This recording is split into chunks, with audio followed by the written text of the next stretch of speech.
Hello, my name is Efrem Reis. Rabbi Efrem Reis. I was in rabbinical school with Rabbi Foster, although I actually know Rabbi Foster from when we were at camp together in Vermont, Canada, years and years and years ago. Um, and I am now the assistant director at the Hebrew Free Burial Association, which is I think a cornerstone of the certainly of the New York Jewish community, although we try to serve the entire community at large.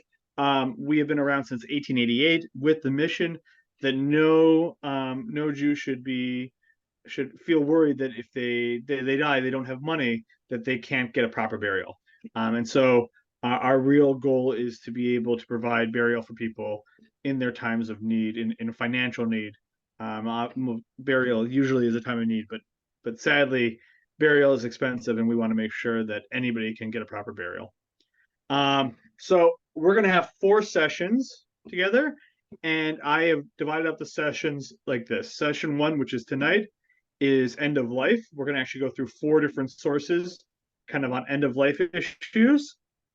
Session 2 is going to be funeral. I would divide it as funeral, which is going to talk about preparation of the body, what happens after someone dies, what is the state for the people who are the family, right between death and burial.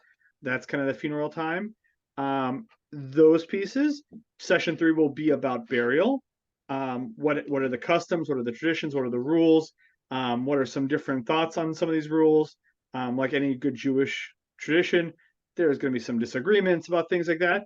And session 4, which I think really we should be teaching to the youngest people, because I see so many mistakes often happen into it, is really proper Shiva protocol, Shiva, Shloshim, those type of things.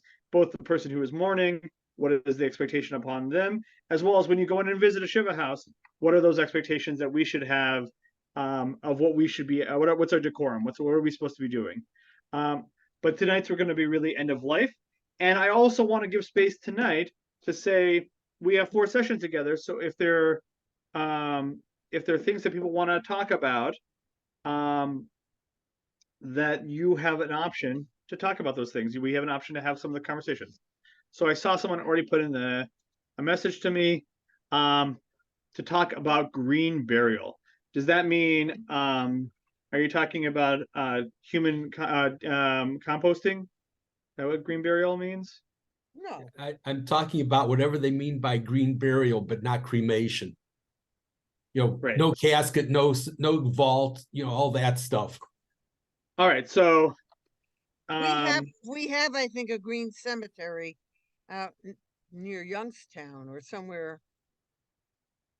Right, and I actually will say that Jewish tradition I was told by somebody, I believe, that Mount Olive will allow it in certain sections, I think.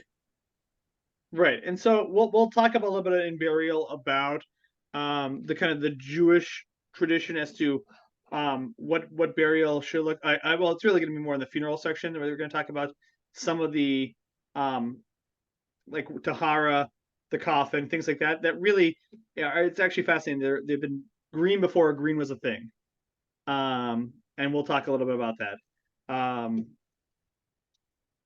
Any other things that people want to have brought up in our 4 sessions here? This is something that other people may not be comfortable with and may not be part, but for me, because of what's gone on in my life medically for decades, I've planned things before, funerals, sort of ritual, left, whatever. But for the first time, I've been actually drafting my matzeva. Though of course it won't be up to me, and there are things that I'd like to do that are a little unusual, and if other people don't object to it and there's time, I'd be very interested to hear just anything you might have, any wisdom you would have about what goes on, what even if it's stretching tradition is still okay to go on a matzeva. All right, so matzeva, matzevot, I think that will actually fit very well into our conversation because while there isn't as much halacha, Jewish law in it, there are certain customs that are on the idea of the matzeva, and there is kind of like what I might call the meta halachic, the messaging behind the Jewish law that probably seeps into what you might have as a mindset for a matzeva, a gravestone. So matzeva rules and customs. Anything else that you want to make sure I cover in the next few sessions? All right, going once, going twice, sold.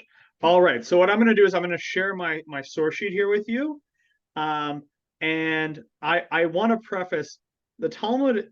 I don't like to take it so literally. Some of these rules, then some of these stories that I'm going to tell you, the two stories I'm going to tell you, so the first story, theologically, maybe it happened, maybe it didn't happen. We could have that conversation. The second story did not happen. They're trying to do a mind game to test out a rule, right? Just like any good legal source, they really want to push to the limits of what the rules are to see whether something's allowed or not. Not necessarily if a case actually happened. I cannot believe that in the second case that it happened. It actually was in Daf Yomi 2 days ago, and so I had to share it because I thought it was on topic here.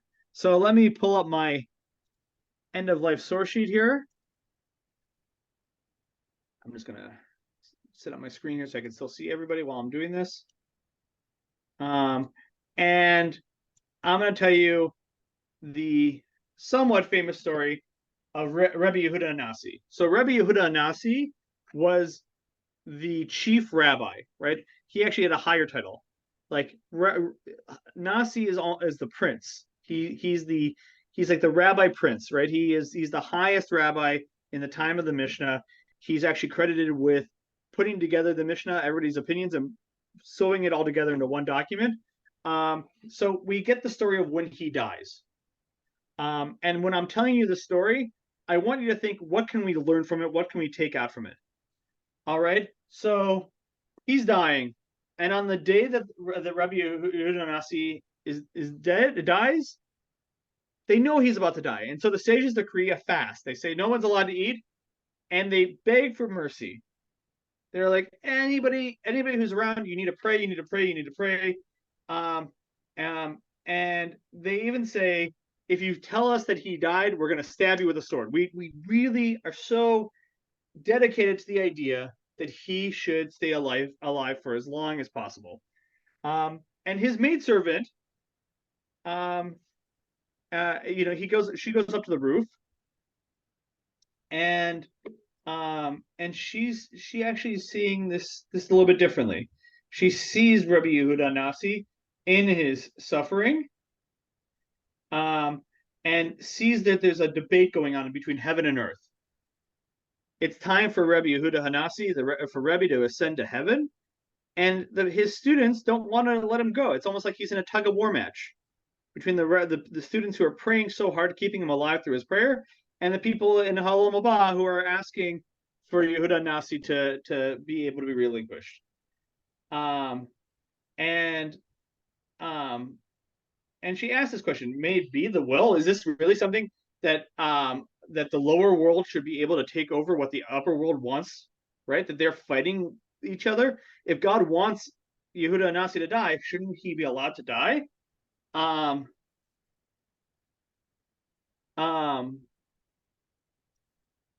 he sees the suffering. She sees the suffering. He would in that time, everybody wore tefillin all day.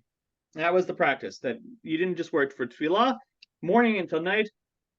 They wore tefillin, and so every time he took it off to go to the bathroom, she could see how much suffering he had, and how much illness he had.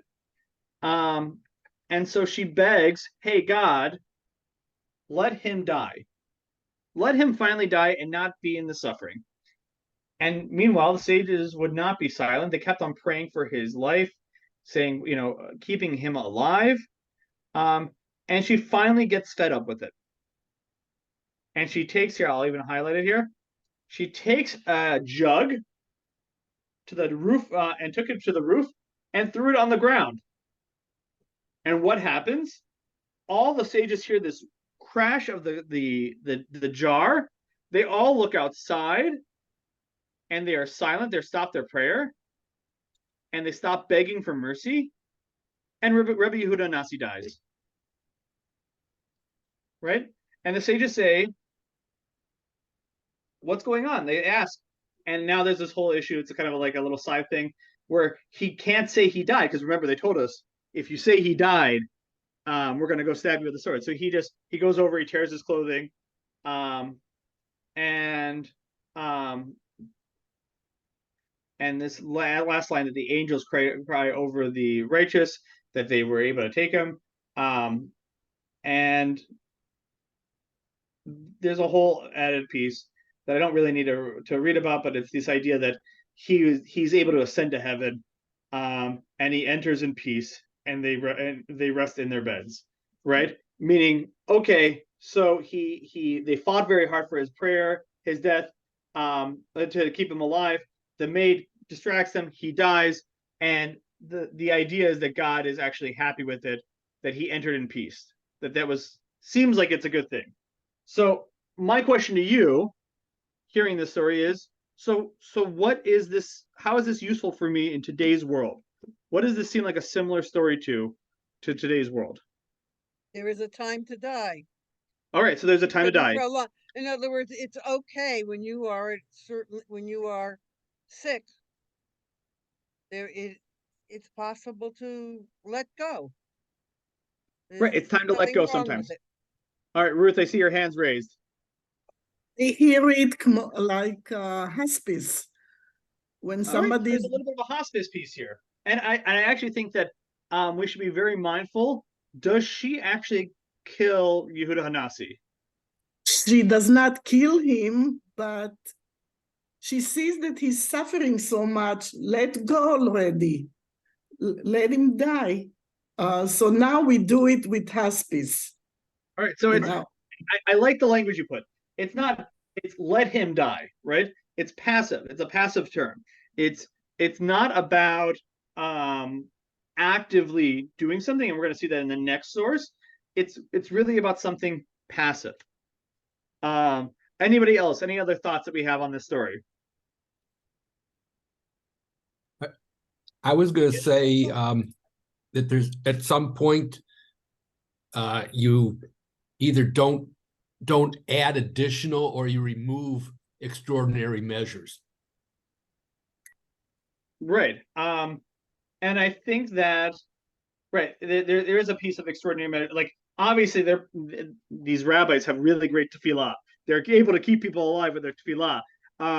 And that may be extraordinary at a certain point, that is really causing him more harm than good. Which is an interesting piece here. And I actually think, again, for people who didn't hear, I live in Teaneck, New Jersey. I'm close to a very Orthodox community that often has a prayer causative, meaning like how my prayer will actually cause change in this world, which I love actually, that the mindset that they believe it so fervently. But this current situation that's going on, I'm in a group chat with people who are saying Tehillim nonstop. I can show you my WhatsApp chart. It literally is just people writing numbers in of each psalm that they're doing, one after the other, after the other, after the other. So that way, every day we're finishing the whole book of Tehillim, the whole book of Psalms every day, because our prayer is having advocacy. And it's a custom in Jewish tradition to say Tehillim when you want the world to change, when you really want to make effective change in the world. That's one thing you can do.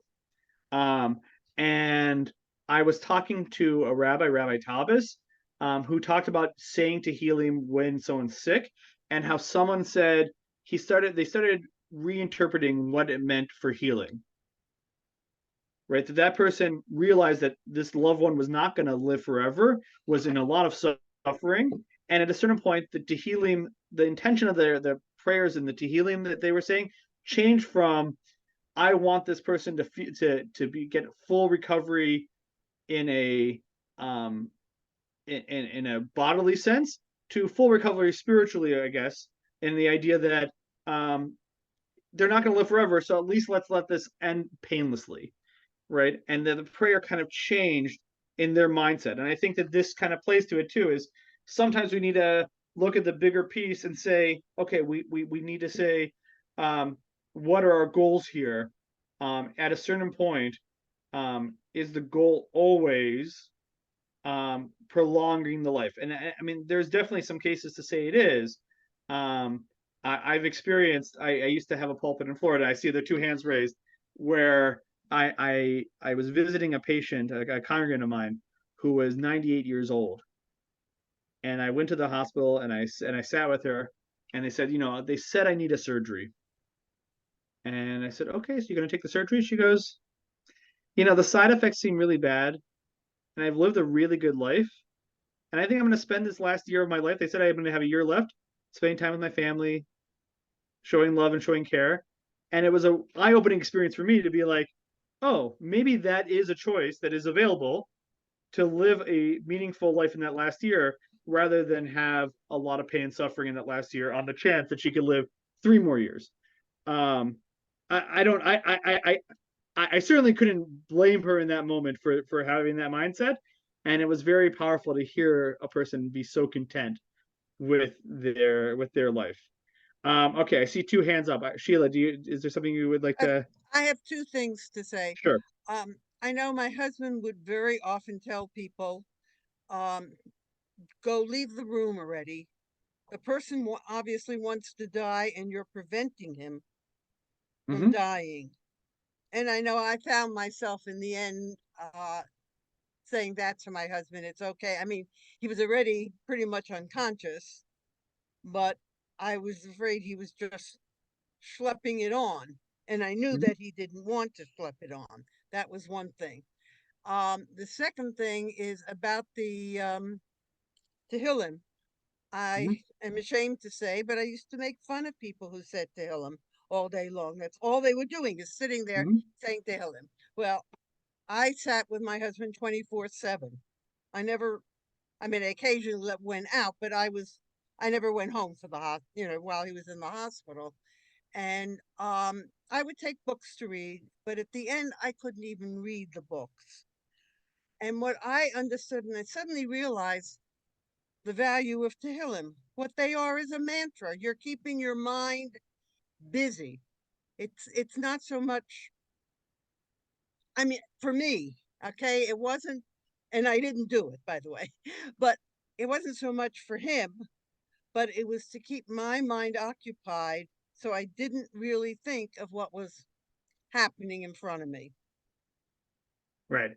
So I agree, and actually, I since I brought it up, I can show you. This is actually my Tehillim group chat here, where you can see this is legitimately something that's going on in my community. This is actually in the conservative community, where it's just a WhatsApp group where people just commit to say, okay, I'm going to say Tehillim at 11:24, because I want to feel like I'm a part of doing something, and being active in some sort of change.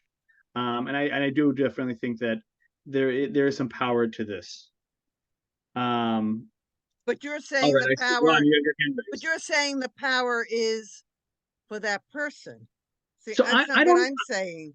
I'm saying that the power is keeping my mind. It doesn't matter what I'm saying, except I'm doing it Jewishly if I'm doing Tehillim.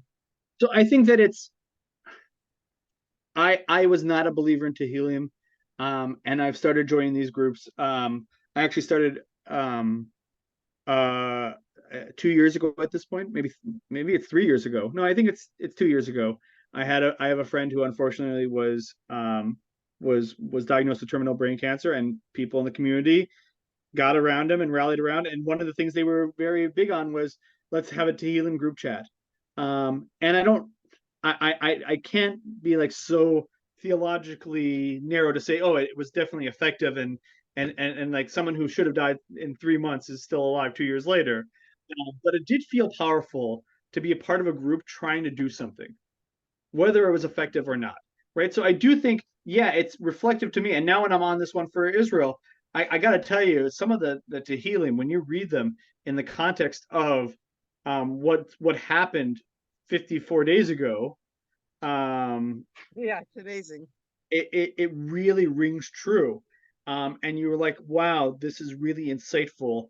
And how something that was written, 2,000 years ago, 3,000 years ago, is a real impactful words for today as well. I mean, if you haven't ever looked through Tehillim, I do recommend it. Ron, I see your hands raised. Yeah, I'm not sure that I'm saying anything new here. I was Right. going to say that the Tehillim, although you might start out saying that for the person who is sick, or in this case, a hostage, that at some point you're actually saying it for the event, the to-be mourner, to heal the mourner instead. Yeah, I think it works both ways. It's a double-edged, in a beneficial way, sword, right?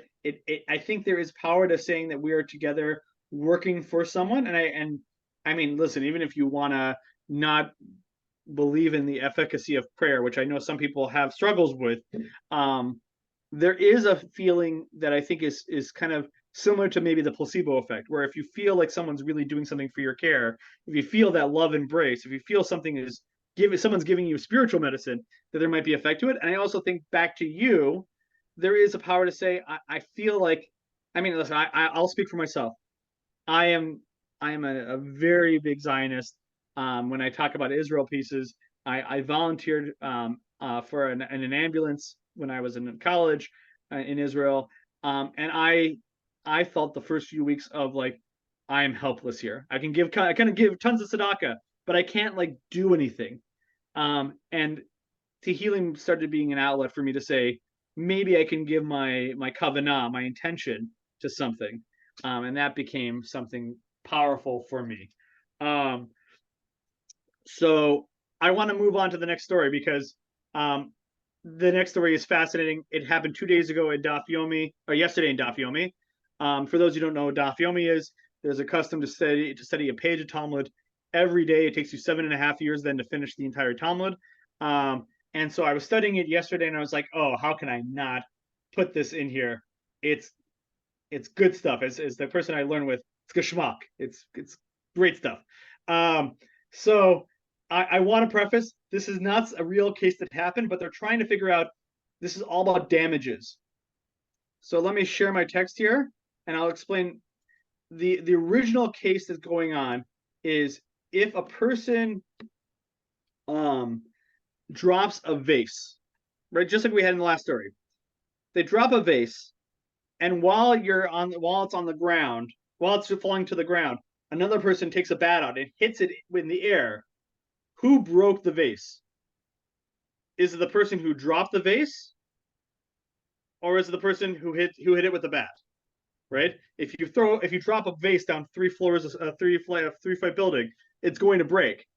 So is it that person's fault that the vase broke, and it doesn't really matter the other guy hit it with a bat, or is it the person with the bat who caused it? Right? So let's see what they say. Now they're going to go on and make it more extreme, because the goal is to try to get as extreme as possible. So here we go. Rabbi says, this is not Rab. This is a totally different Rabbi. This is Amarei. This is hundreds of years later. Rabbi says, if one threw a child from a roof and another came and impaled him with his sword. So you got to kind of imagine that a child's been thrown off a roof, and another guy comes and runs under the child with a sword and puts it under the child. Okay? Who is liable to receive a death penalty for the killing of that child is dependent on the dispute between these two other rabbis. All right, so the answer is they got to go to a different case. And they teach in a Baraita, which is something from the time of the Mishnah that didn't make it into the Mishnah. It's the editor's cut of the Mishnah. If 10 people beat a victim, so now you got to imagine a gang comes up and they are beating someone with sticks. The majority of the rabbis say, regardless of whether it was them 10 all at one time, or each one gave a whack to the person and the 10th person killed them, they're all exempt because no one gave enough power to the death penalty. They're still in trouble for other punishments, but they don't get the death penalty because none of them gave enough power individually to kill that person. But this Rabbi Yehuda ben Betria says, if they beat him sequentially, one after the other, the last person is liable for the death penalty because he was the one who finally did the final blow and brought him closer to death. So there's a disagreement here between the rabbis who say, oh, anybody, if they all did it together, none of them is guilty for the death. They're all guilty for maybe manslaughter, but they're not guilty for the specific death penalty piece here because none of them did enough. Whereas this last rabbi says, nope, the last person who did it, he's the guilty party, and because that was the one that put him over the edge. So, in the context of what we just saw in the last section, right? This is now a case where, again, we'll go back to that first child case. The child's thrown off the roof, and that person puts a sword under. Who's the guilty party, right? Like they're one rabbi. What they're trying to say is, the majority would say it's the person who threw him off the roof because that person was going to die. But there's other rabbis coming in and saying, nope, it's that last person. That there's still a chance that some miracle could have happened in that moment, right? And so I think it plays well against the other case, because now we're going to talk about, in this case, killing someone who might already die, right? How does that play into our Jewish tradition, right? We live in a world where someone might say, oh, let's not let them suffer anymore. Let's be active about their death. Right? That's something that is been. I grew up in Michigan, right? So as a child, there was a lot of talk about assisted suicide because of Dr. Kevorkian, right? And the idea that, oh, again, using this parallel, person's falling down the building anyway. They're on their path to death. I'm putting the sword there, right? And that might actually be a less painful death, right? If you die immediately as opposed to dying from all your wounds, that might be a less painful death. So how do you think this plays into like this rule? What do you think this is teaching us about the Jewish perspective on being more active on this?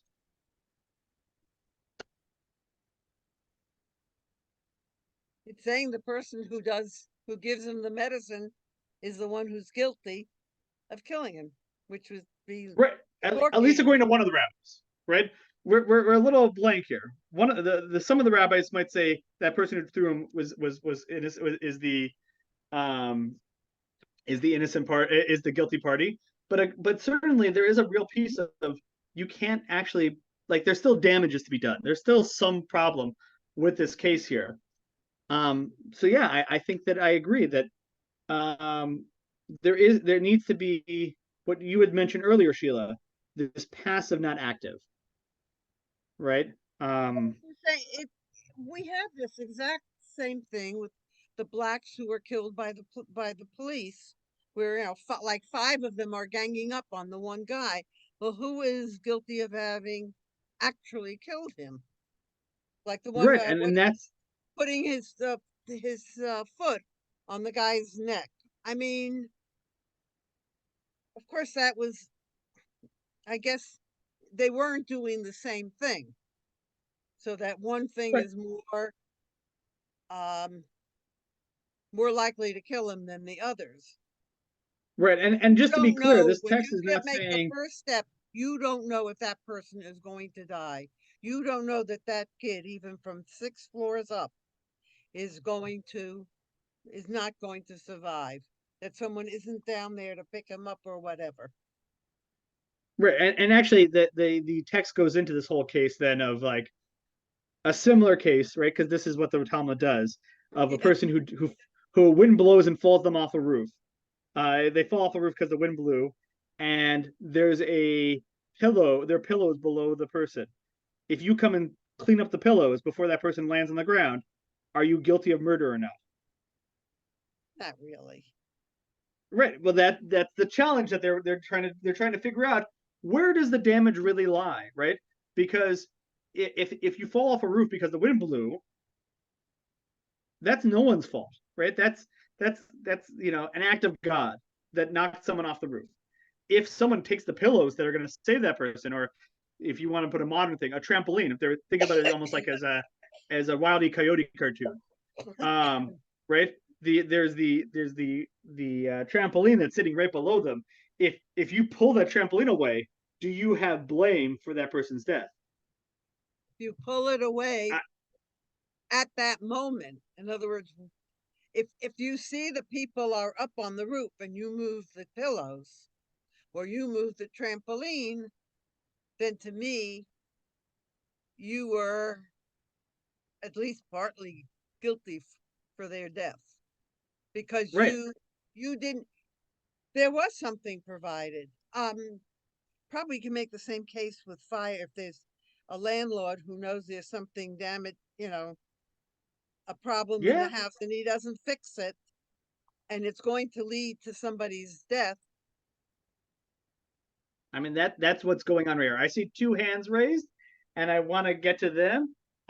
So let me unmute someone here so that way I can. Okay, let's see, and you can share your thoughts. It just seems to me, given the rabbis, that it's surprising to me that each are being considered like a binary yes, no, as opposed to an overall percentage. Right. Like So I think if that there's a group like, because that way you can get to this one is more culpable than the other one. Not so much this one just wasn't. right. So I think that this is playing into, to be very clear, they're not saying that all 10 of these people are free and clear. What they're saying is there is a death penalty that can be given out if you murder someone, and you murder someone specifically with two witnesses present who warned you can't do that. Like that, it's very hard to actually get the death penalty in Jewish law. You have to have some knowing intent. And what this is saying is none of these 10 people can be guilty of the death penalty. They're still guilty of a crime, but are they guilty of the like first degree murder? Right? In our world, that's how we would look at it.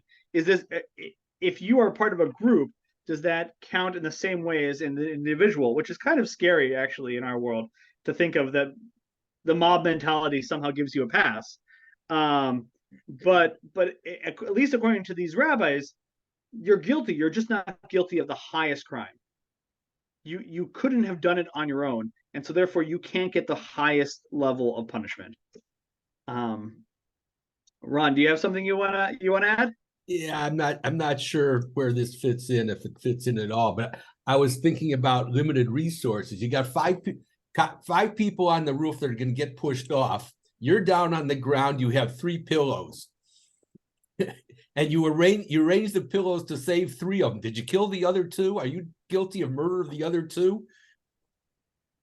Well, that's the famous train question, right? You guys know the train question? Yeah, well, yeah, we studied that. Well, I don't know about this group, but I studied that with a former rabbi ad nauseum a few years right. ago. So I'm not going to go too much into it, but everybody should think about this question. It's a phenomenal question of there's a train that is going to be derailed if it stays on its track, and there's a person on the other side of on the other track if you switch the track. Right? So are you able to actively allow someone else to die to save another person's life? Right? If you derail the train, someone else will die. I mean, if you change the track, someone else will die. If you do nothing, the people on the train will die. Are you allowed to actively cause one person to die to save others? It's a classic ethical dilemma. For anybody who has younger people that are in their lives, I listen to a podcast called Short and Curly, which is a children's ethics podcast with my children. I highly recommend it. They deal with this also over and over again, and it's really kind of an interesting thing to hear your children say, or your grandchildren say, "Oh, this is what you should do," or "This is what you shouldn't do," or "This is a really hard question." I actually think it's really great for them to be dealing with some of those hard questions. I also saw, Ron, that you wrote to me and you said, "What about a firing squad?" I think that's why they did firing squads, is that no one can take the individual blame for the killing, and therefore no one, if the world changes, you can't blame person X for this. I think that really plays into this. So I want to bring it beyond the Talmud here. I want to go into Rambam. So Rambam lives another 600 years afterwards, 500 years afterwards, after the Talmud, and really tries to reorganize things.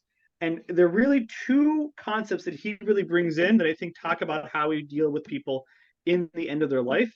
and he's no longer going to deal with these stories.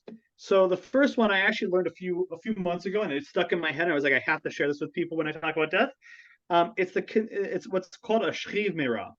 So traditionally, if you give someone a gift, any gift in Jewish law, you have to write it down and you have to have witnesses like sign on that you gave a gift.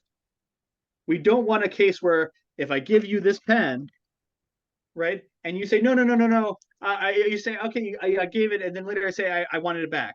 We don't want that fight in Jewish law. You need to have two witnesses who sign on the dotted line and say I gave you this pen. Otherwise, it's not a good deal. Maybe you can borrow it, but you can't own it without written documentation. All gifts need written documentation. So there's one Wait, exception Rabbi, to this. may I ask Yeah. quickly? Is that because Yeah. physical objects need a kinyan, a formal acquisition? Right. So there's this whole idea of kinyan, right, where you accept something upon yourself, and you get a gift of some sort. But that's like a trade. Like think about when you buy something. There's a trade. I give you this dollar, and you give me this product. It's back and forth. When there's a gift, there's nothing you're getting in return. And so there's no proof or evidence. That's why we need something written. And so yes, the kinyan is acquisition, is purchasing. Usually we do it by mashicha, which is a term by saying by lifting it, right? So in the ancient world, just as in the modern world, you might buy something on credit with the storekeeper. And the way that you would show ownership is you would take the bag of grapes that you bought and lift it up. And by taking it and lifting it up, that was called mashicha, and that said, I acquire this, and now I understand I have responsibilities to pay back whatever the cost was. So that's the idea of kinyan, of acquisition, right? But this is a gift, and so there's a whole section he does on ownerless property. Let me put it back up on the screen here. On ownerless property and gifts, and he talks about all these rules, and then he brings in this case here, and he says, if someone becomes ill to the extent that they feel weak throughout their entire body, indeed, because of his illness, his strength has dwindled to the extent that he cannot walk on his feet in the marketplace. So he's so weak he can't get out of bed. He's bedridden. And he's confined to his bed. He is referred to as a shchiv meirah. And the laws of a shchiv meirah differ from those of applying to gifts for a healthy person. So what does that mean? If the shchiv meirah says, give so-and-so such and such, and such. So he says, I'm on my deathbed and I want to give you this and I want to give you that. The intended recipients acquire all the property apportioned to them when the sick person dies. So you don't get it yet. This is the only case in Jewish law of actually a bequest. You have to do other loopholes to do a bequest in Jewish law. But this is the only exemption, is if someone's on their deathbed and says, you get this, then when they die, you get it. This applies whether he issued instructions during the week or even on Shabbat. You can't usually make gifts on Shabbat. And whether or not it is a written record, or whether or not a written record was drawn up. Right? And now this is the kicker. He still needs to do a kinyan of some sort. This is that lifting that you were talked about, but he doesn't need to write it down. He doesn't even need to do a kinyan. And they're considered as if they were written down and transferred. So he even later, when he keeps on writing about this, he writes it as if it's been written down. And the reason is this was a rule that the rabbis gave, and the rabbis said it's like a Torah rule. Why? So the dying person will not become exasperated, knowing that his words have no consequence. You're no longer able to go out into the courtyard and make that public declaration the same way you used to. You're no longer able to sign the contract and find the witnesses in the same way. Everybody has to come to you. And if you feel like you can't do anything anymore, you might be quicker to die. And so the rabbis ease up on the rules for that person who is at the moment of their death. That's or very not even at dangerous. the moment of the death. Yeah. But that's a Go ahead. dangerous thing that we've had this with actors and actresses. They on their deathbed, they sort of change their will, or they change certain things. And sometimes there are witnesses. Well, we don't know who the witnesses are. Friends of the person who is benefiting from it. Right. So a few things to keep in mind here. In Jewish law, there are no such things as wills. That you can't. There's a process where the oldest child gets the double portion, and everybody else gets equal portions after that. There's a whole piece to that, and beyond that, there's not much you like. There's no other mechanism to give a gift post mortem. And in fact, when people in my town, again, people are very concerned about this. They will write a will that will say something like, "This gift is given to you from the moment before I die," because the second that they die, it's no longer their property, right? And they're not yet in the shliv meira category yet, where they're bedridden. So they will write a contract like that to say it's to the moment before the will. The will is in effect the moment before I die, right? Because by saying that, shliv meira only gets the money, gets the property after death, and that at that point, that person no longer has that property. He's already given that off. And by the way, this is chapter 2 of this section. There are like 3 more chapters of all these rules because it is complicated, like you're talking about, Sheila. Abel, I see your hand is raised. Just a quick question. When you said you can't give a gift on Shabbos, does that mean that shuls where they do the folding down of the cards because people are making pledges, that those aren't considered gifts? Those are considered something else? Well, pledges are a whole nother key piece to it too, because all pledges that we do are not actual pledges. In fact, there's a common Hebrew phrase that we say, "Bli neder," without. I'm promising to do something, bli neder, without a promise, because there's a whole problem if you break a promise that way. So I'm not sure if they would count as a gift or not. What I would more see this as is when I was in college, I used to spend a lot of time at the Chabad house. And when I was old enough to be able to go to the liquor store and I can start giving back, I'd go bring a bottle of wine. Right? And the Chabad rabbi was always insistent to open my bottle of wine and serve it. Why? Because if I share it with him, it's not a gift anymore. Because you're not allowed to receive a gift on Shabbat. And so you'll see that often, that when you go to someone who is more observant and try to give them a gift because they brought you something over, they'll be very clear to use it in the meal. So it's not a gift. It's something that we're sharing together. I hope you were in the Eruv when you took it to him. It was Friday. It was Friday before Shabbat started. It was a Well, yes. then it could be a gift. Because it wasn't on Shabbat yet. Exactly. But that's the mindset, is when someone brings something over on Shabbat, it should be partake. I mean, it's a very nice Shabbat feeling too. You should have it in the moment. But look at what this is really saying beyond that about the value of someone's life. The rules get changed because we're worried if someone doesn't get their way in their last moments, they're going to die quicker. And this is not someone who's healthy. This is someone who is on their deathbed. The assumption is they're going to die, right? But we don't want to reduce it by any amount of time, because we want to give them someone's a full person until they die, which I think is really kind of a beautiful message hidden within this legal text here. So that's one piece here, and then I'm going to give a second piece that he talks about, which is called a gosis. So we have a lot of talk about gosis in medical ethics. This is now his laws on, again, murderers and the preservation of life. Right? So how do we deal with this? And in the second chapter, he says, if a person is considered treifa, even though he eats, drinks, and walks in the markets, one is not held liable by an earthly court for killing him. So let's not worry about that part. But every person is presumed to be physically sound, and a person who kills him should be executed unless it is certainly known that he is trefa. Let's not worry about the trefa part. The physicians say that his infirmary does not have any remedy. Sorry,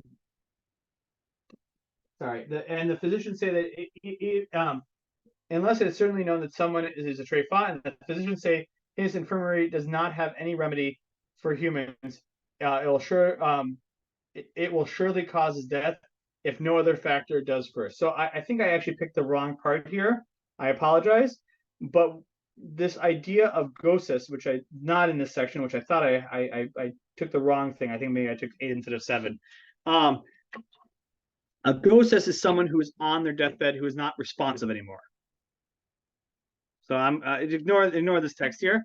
Goses is a person who's on their deathbed who's not even responsive anymore. And it says that if you try to kill them in that moment, again, it's considered like murder in that case. Because the mindset is you are a person until the moment you die.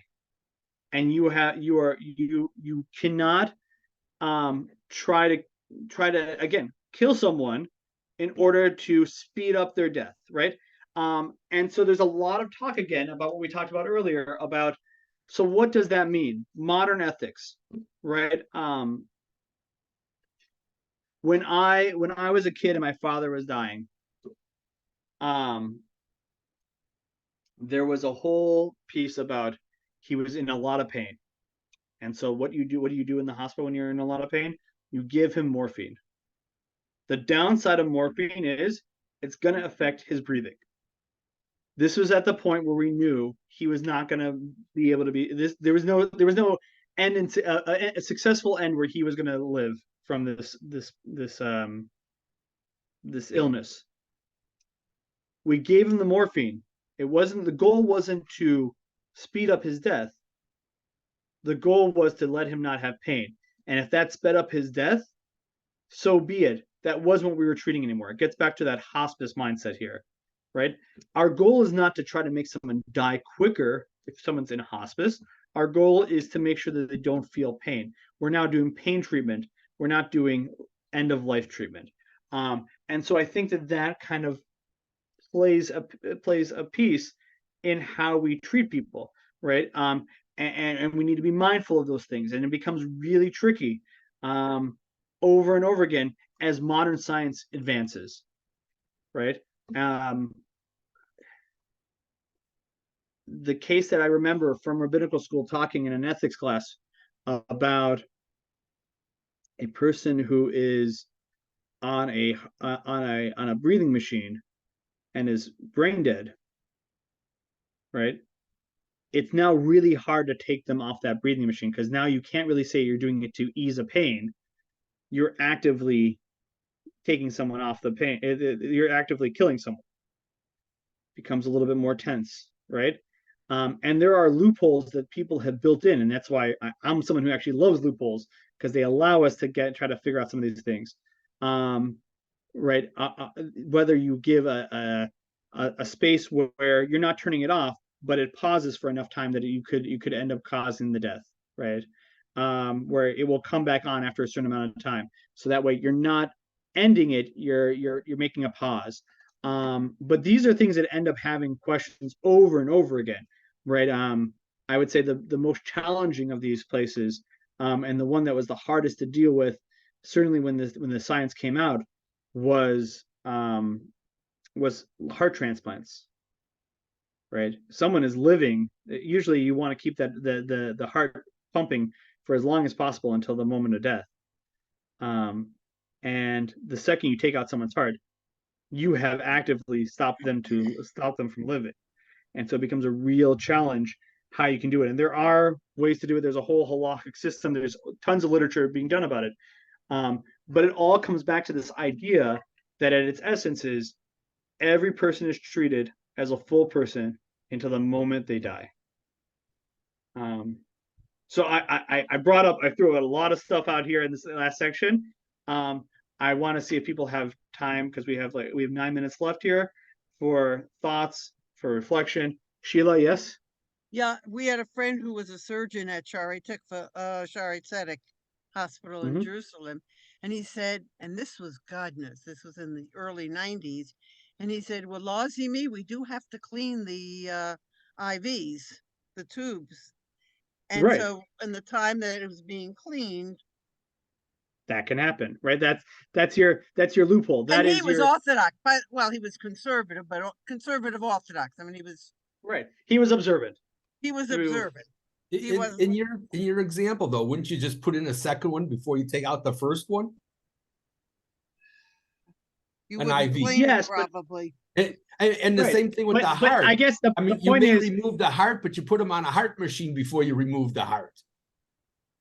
So I you think that didn't one's kill them. different because they're not trying to kill you when you put them on a heart machine. right. And I guess the question is, do you have to, yes, you can figure out a way to alleviate that problem.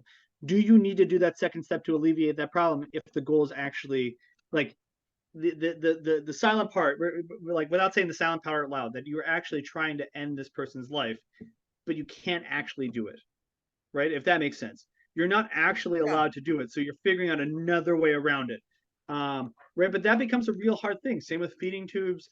Same with again, heart-lung machines and feeding tubes become a real challenge because you can't stop someone from, you can't cause someone to die. You can break that. To go back to our first story we had, you can break that pottery shard, and just and pause, right? Because if you want to pull full metaphor, that those prayers were that heart lung machine for Rebbe, right? And he didn't. They didn't. She didn't stop the machine. She made it skip. She made it stop working for a few minutes, right? She caused it to be distracted somewhere else. Those people didn't try to do that. It was unintentional cause, right? It was her intent, but the people who were keeping her alive were distracted for that moment, right? So I think that becomes a challenging piece within the tradition. Any other thoughts or reflections?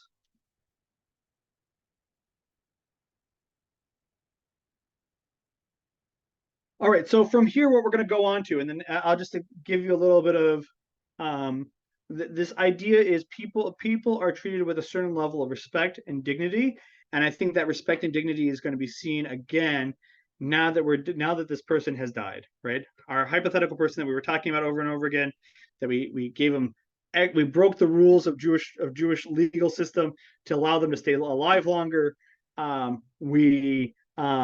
We said that trying to hasten their death was problematic. We said that even if they're going to die, you can't do something to stop stop it, and that if you do, if something unintentionally causes their death, fine, but you can't be the direct.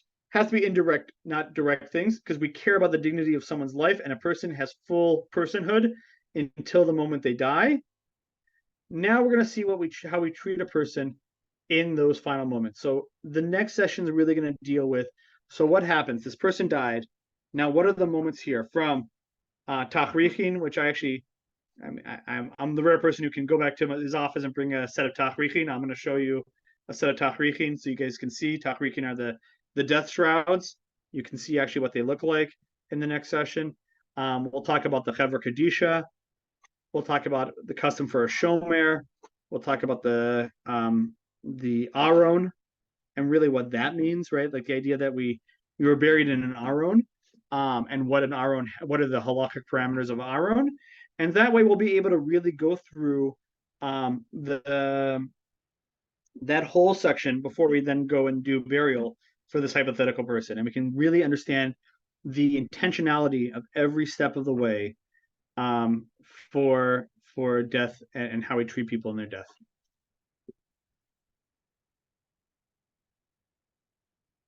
So with that, I thank everybody for coming out here tonight. And isn't it different in different countries? Like in Israel, they do. There are, and we can talk about some of the differences between burial in Israel, and even the differences of burial in different places in Israel. Yeah, because some of us saw Rabbi Schachter's funeral and burial, and it was very enlightening because it was, Absolutely.